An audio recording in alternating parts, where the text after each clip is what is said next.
इलाकों में राहत बचाव कार्य युद्ध स्तर पर जारी। सेना के जवानों ने हजारों लोगों को सुरक्षित निकाला।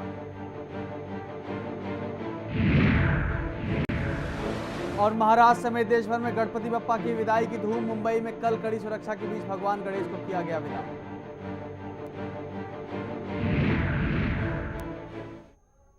नमस्कार, मैं हूं शशांक विक्रम सिंह और आप देख रहे हैं रिपोर्टर 24/7। दिल्ली की सियासत में जिस तरीके की गर्माहट इस वक्त देखने को मिल रही है, वो एक तरीके से इस तरीका का इंडिकेशन दे रही है कि बीजेपी जहां एक और उम्मीद लगाए बैठी थी कि वो हर हाल में आने वाले 1-2 दिन में सरकार बना लेगी, वही उसकी उम्मीदों पर पानी फेरते हुए दिख रही है आम आदमी पार्टी। दिल्ली में सरकार गठन के लिए उपराज्यपाल द्वारा बीजेपी को न्योता दिए जाने की अटकलों के बीच आज पार्टी संसदीय बोर्ड की अहम बैठक होने जा रही है, जिसमें सरकार बनाने के बारे में औपचारिक फैसला लिया जाएगा। सूत्रों के अनुसार बीजेपी संसदीय बोर्ड दिल्ली में पार्टी के सरकार गठन को मंजूरी दे सकती है। इस बैठक में मुख्यमंत्री का नाम भी तय किया जाएगा। तो वहीं बीजेपी की केंद्र चुनाव समिति हरियाणा विधानसभा चुनाव के लिए उम्मीदवारों की पहली सूची को भी मंजूरी दे सकती है। तो साफ तौर पर अगर बीजेपी संसदीय बोर्ड की बात की जाए तो आज बैठक होनी है और उस बैठक में तमाम मुद्दों पर बातचीत होगी, जिसमें कि जिस तरीके से विधायकों को खरीदने का आरोप बीजेपी के ऊपर स्टिंग के माध्यम से लगा है, उस पर भी बात होगी और शेर सिंह के ऊपर कार्रवाई भी की जा सकती है। तो डागर की मुश्किलें बढ़ सकती हैं आज की बैठक के बाद। और आज का दिन बेहद अहम है दिल्ली की राजनीति के लिहाज से भी, क्योंकि दिल्ली में आज बीजेपी फैसला कर सकती है कि वो सरकार बनाएगी या नहीं, और उसका औपचारिक ऐलान भी कर सकती है। और उसके साथ ही साथ जगदीश मुखी के नाम के ऊपर, या फिर जिस तरीके से इस बात की भी खबरें इस वक्त सूत्रों के हवाले से निकल कर आ रही थी कि सतीश उपाध्याय लगातार गृह मंत्री से जो उनकी मुलाकात चल रही है, तमाम मंत्रियों से जो उनकी मुलाकात चल रही है, वो एक तरफ इस बात का भी अंदेशा जाहिर कर रही थी कि सतीश उपाध्याय मुख्यमंत्री पद की कुर्सी चाहते हैं। तो इस लिहाज से भी इन सारी अटकलों से आज पर्दा उठ सकता है और ये देखना दिलचस्प होगा कि आखिरकार आज के संसदीय बोर्ड की बैठक में बीजेपी दिल्ली के सरकार बनाने को लेकर क्या कुछ फैसला लेती है।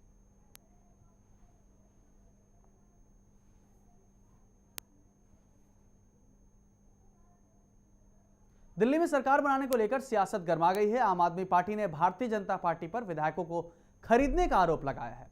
आम आदमी ने ऑपरेशन पर्दाफाश नाम से स्टिंग जारी किया, जिसमें कथित तौर पर बीजेपी के उपाध्यक्ष शेर सिंह डागर संगम बिहार से आम आदमी पार्टी के विधायक दिनेश मोहनिया को अपने पक्ष में करने की कोशिश कर रहे हैं। आम आदमी पार्टी ने स्टिंग के जरिए बीजेपी उपाध्यक्ष पर आरोप लगाया है कि वे दिनेश मोहनिया को 4 करोड़ में खरीदने की कोशिश कर रहे हैं। देखिए खास रिपोर्ट।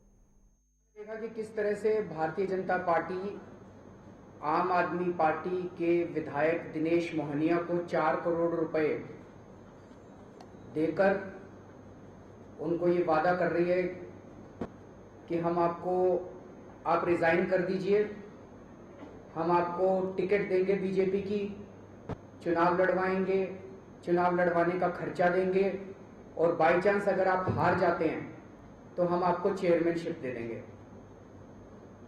इसके पूरे खेल में आरएसएस की सहमति है।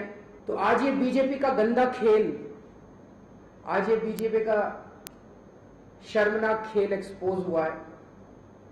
एक चीज मैं बता दूं, आम आदमी पार्टी का एक भी विधायक नहीं टूट रहा है। जिन जिन लोगों को इन्होंने अप्रोच करने की कोशिश की है, वो सब के सब बीजेपी के ऊपर आने वाले दिनों में बैकफायर करने वाले हैं।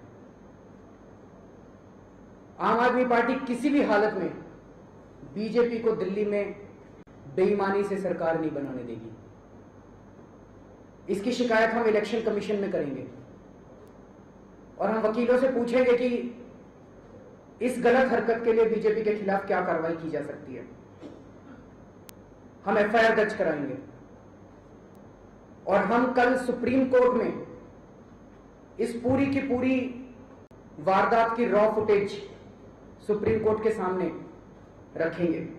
भारतीय जनता पार्टी ने दिल्ली के लोगों को धोखा दिया है और दिल्ली के लोग इस धोखे का आने वाले चुनावों में बदला लेंगे। मैं एक चीज कहना चाहता हूं, बीजेपी के पास पैसा है, हमारे पास जुनून है। देश के लिए कुछ भी कर गुजरने का जुनून है और इतिहास गवाह है कि जब जब पैसे और जुनून के बीच में जंग हुई है, हमेशा जुनून जीतता है, पैसा हारता है। केजरीवाल के आरोपों के बीच बीजेपी नेता शेर सिंह डागर ने सफाई दी है। डागर का कहना है कि आम आदमी पार्टी ढोंग कर रही है। आप विधायकों को खरीदने के आरोप पर उन्होंने साफ तौर पर कहा कि उन्होंने कभी भी किसी को खरीदने की कोशिश नहीं की, बल्कि आप विधायक खुद उनके पास अपने काम लेकर आए थे। पर उन्होंने आघात लगाया तो हम जरूर करेंगे। ये मेरे से कोई इसका कोई रेलेवेंस नहीं है मेरे साथ। मैं तो सिर्फ दैया कौन है? दैया उन्हीं का कोई दोस्त है, मैं नहीं जानता। हो सकता है इन्हीं की पार्टी का हो। हाँ, झूठा है। मेरे पास कोई आदमी आया और उसने सिर्फ अपने आप को ऑफर करा कि मैं आपकी पार्टी ज्वाइन करना चाहता। दुनिया ज्वाइन कर रही है बीजेपी आजकल। जो बातचीत है वो मैं जहां तक समझ रहा हूँ मेरे से संबंधित मैंने कुछ नहीं बोला उनको। आम आदमी पार्टी के स्टिंग के बाद दिल्ली की सियासत हालत जो है वो बेहद गर्मा गई है। स्टिंग को लेकर शेर सिंह डागर को बीजेपी ने कारण बताओ नोटिस भेजा है और डागर से 3 दिन में इस पर जवाब भी मांगा है। तो साफ तौर पर अगर शेर सिंह डागर की बात की जाए तो उनकी मुश्किलें बढ़ गई हैं। उनकी खुद की पार्टी बीजेपी ने एक तरीके से उनसे किनारा काट लिया है और इस तरह की सूत्रों के हवाले से खबर भी आ रही है कि शेर सिंह डागर के ऊपर कार्रवाई हो सकती है और तमाम एक खेमा ऐसा भी खड़ा हो चुका है जो शेर सिंह डागर की पार्टी से विदाई चाहता है। तो अब ये देखना दिलचस्प होगा कि आज की बैठक में क्या कुछ फैसले होते हैं, चाहे शेर सिंह डागर को लेकर बात की जाए या फिर दिल्ली में सरकार बनाने को लेकर बात की जाए।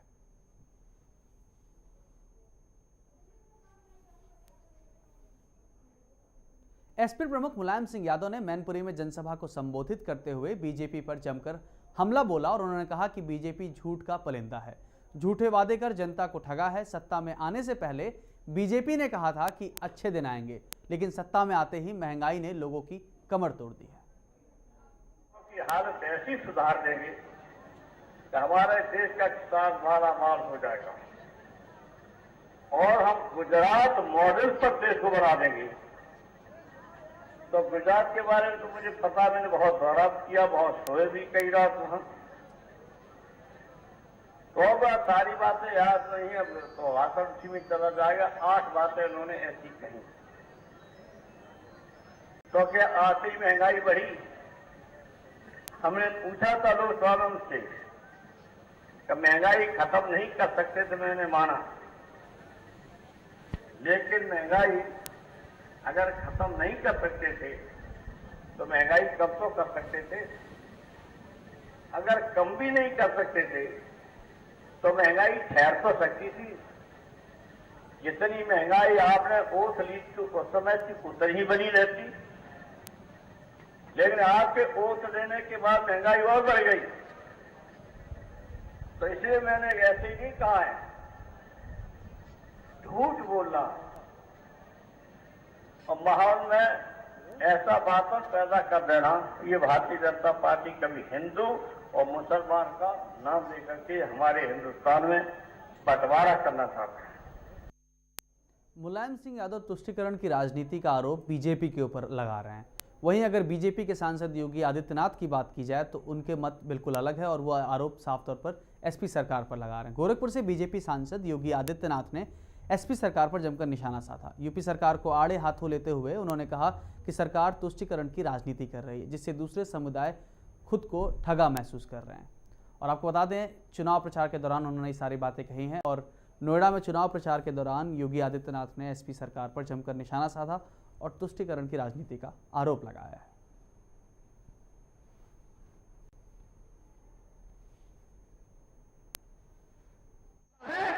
न प्रदेश की सरकार की सेहत पर असर पड़ने वाला है, लेकिन हां असर पड़ेगा इस सत्ता के संरक्षण में पड़ रहे अपराधी माफिया और उन आतंकवादियों की सेहत पर असर पड़ने वाला है।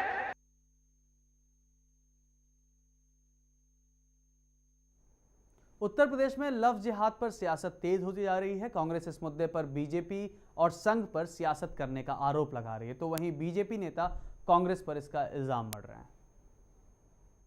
युवा है और जो युवती हैं वो अपनी जिम्मेदारियों को समझें और ये जिहाद का वर्ड बहुत गलत इस्तेमाल कर रहे हैं। और मोहन भागवत जी ने फिर से लव जिहाद की बात करके न केवल 2 समुदायों में दुराव पैदा करने की कोशिश करी है, बल्कि उन्होंने अपना एजेंडा स्पष्ट कर दिया है कि वो इस देश को मजहब के नाम पर, धर्म के नाम पर, संप्रदाय के नाम पर बांटना चाहते हैं।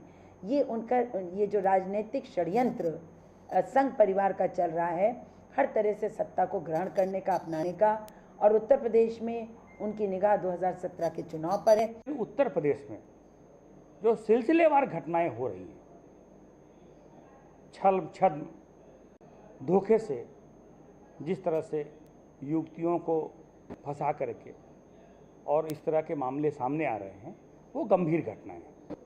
और उन गंभीर घटनाओं पर पार्टी की प्रदेश कार्य समिति में भी चिंता व्यक्त की गई थी कि ये योजनापूर्वक है या कुछ और है। स्वाभाविक रूप से यदि रोज इस तरह के एक दो नए मामले आ रहे हैं तो वो गंभीर हैं और उत्तर प्रदेश की सरकार को गंभीरता से इस पर काम करना चाहिए। अपने संसदीय क्षेत्र पीलीभीत के बहेड़ी में केंद्रीय मंत्री मेनका गांधी ने विकलांगों को उपकरण बांटे। इतना ही नहीं, विकलांग कैंप में जरूरतमंदों को प्रमाण पत्र न दिए जाने पर स्वास्थ्य विभाग के अधिकारियों को कड़ी फटकार लगाई। विकलांग शिविर में 851 विकलांगों को ट्राईसाइकिल, बैसाखी, छड़ी और कानों की मशीन दी गई। इस शिविर में मेनका गांधी ने सभी लोगों से प्रधानमंत्री की जनधन योजना के तहत खाता खोलने की अपील की और इस योजना के फायदे के बारे में बताया। आइए आपको सुनाते हैं क्या कुछ कहा मेनका गांधी ने। सीएमओ साहब ने कह दिया है कि वो खुश है विकलांग सर्टिफिकेट और बनाने के लिए, क्योंकि आधे से ज़्यादा अभी भी नहीं बने। तो अब कैंप होंगे, आप विकलांग सर्टिफिकेट अपने बना दें और 4-5 महीने के बाद हम इनको फिर से तकलीफ देंगे ताकि वो किसी को बेच करके ऐसे ही कैंप महीने के एक विकलांग के लिए हो। वह उत्तराखंड के मुख्यमंत्री हरीश रावत ने कल प्रधानमंत्री नरेंद्र मोदी से मुलाकात की।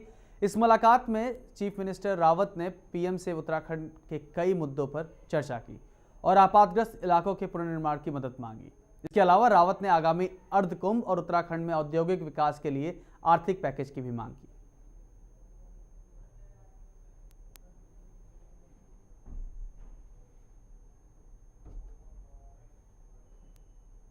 आगे के प्लान के लिए उनसे 4000 करोड़ रुपए की और दरखास्त की है। मैंने कहा यदि हम पूरी तरीके से इसको एक होलसम रिहेबिलिटेशन रिकंस्ट्रक्शन पर लाना चाहते हैं तो हमको 4000 करोड़ रुपए की और ज़रूरत होगी। जो 8000 करोड़ रुपए के लगभग मिला है उसके अतिरिक्त जो है। तो प्रधानमंत्री जी ने काफ़ी दिलचस्पी उत्तराखंड के विकास में प्रकट की। और हाँ, 1000 करोड़ रुपया मैंने कुंभ के लिए जो अर्ध कुंभ 2016 में आ रहा है उसके लिए आग्रह किया, क्योंकि कुंभ की तैयारी अभी से हमको करनी पड़ेगी। इसलिए हमने केंद्र सरकार के सम्मुख अपनी मांग रखी है। और 4000 करोड़ रुपया हमने जो 8000 करोड़ रुपया यूपीए गवर्नमेंट के समय में मंजूर हुआ है उसके अतिरिक्त मांगा है 4000 करोड़ रुपया, जो अभी नहीं, मतलब आने वाले समय में एक बार पैकेज यदि स्वीकृत होता है तो आपको योजना बनाने में मदद होती है। तो उस बात को प्रधानमंत्री जी मुझसे बेहतर समझते हैं और मैंने वो आग्रह उनके सामने रखा। तो जो औद्योगिक पैकेज है यूपीए गवर्नमेंट दे करके गई थी और हम चाहेंगे कि टैक्सेशन आदि के मामले में भी केंद्र सरकार जो है हमको उस पैकेज को और इन्हांस कर दे। उनको बधाई देने, शुभकामना देने के लिए गया था, क्योंकि मिल नहीं पाया था मैं अपनी अस्वस्थता के कारण। बीजेपी के राष्ट्रीय प्रवक्ता अनिल बुल्नी पार्टी में प्रवक्ता की जिम्मेदारी संभालने के बाद पहली बार उत्तराखंड पहुंचे और मुख्यमंत्री रावत पर जमकर निशाना साधा। तो वहीं कांग्रेस ने भी बीजेपी के बयानों का तीखा जवाब दिया। दरअसल मुख्यमंत्री हरीश रावत ने पिछले कुछ दिनों से प्रधानमंत्री नरेंद्र मोदी को लगातार कई योजनाओं के लिए चिट्ठी लिख रहे थे, लेकिन सीएम की यह चिट्ठी बीजेपी नेताओं को नगवारा गुजर रही थी। आइए सुनते हैं क्या कुछ कहना है बीजेपी और कांग्रेस नेताओं का। जो सरकार चुनकर गई है उससे इस्तीफा मांगना और कभी उसे गिराने की धमकी देना, मैं समझता हूँ अलोकतांत्रिक बात है। एक तरफ उनके नेता मोदी जी सभी मुख्यमंत्रियों को साथ लेकर टीम बनाने की बात करते हों, वहीं भाजपा के तमाम नेता आजकल त्यागपत्र मांगते फिर रहे हैं। निश्चित रूप से लगता ये है जनता का ध्यान अपनी असफलताओं से, बुरे दिन जो जनता के ऊपर लाते हैं उससे, और जो जनता लगातार भाजपा को पंचायतों में नकारा, जैसे उपचुनाव में नकारा, उस सबसे जनता का ध्यान हटाना चाहते हैं। प्रदेश के अंदर कांग्रेस के सारे विधायक, मेरे को लगता है कि कांग्रेस में जितने विधायक हैं हर विधायक कभी न कभी बगावत कर चुका है। कांग्रेस के अंदर अस्थिरता है और मुझे ये भी लगता है कि जो उनकी चिट्ठी लिखने की और लोगों की ये जो मानसिकता है वो शायद ध्यान डाइवर्ट करने के लिए, क्योंकि विकास राज्य में हो नहीं पा रहा, उस कारण वो लोगों का ध्यान डाइवर्ट करना चाहते हैं। वक्त तो चला एक छोटे से ब्रेक का, और ब्रेक के बाद जानेंगे सुप्रीम कोर्ट ने सीबीआई चीफ रंजित सिन्हा को कैसे दिया है झटका।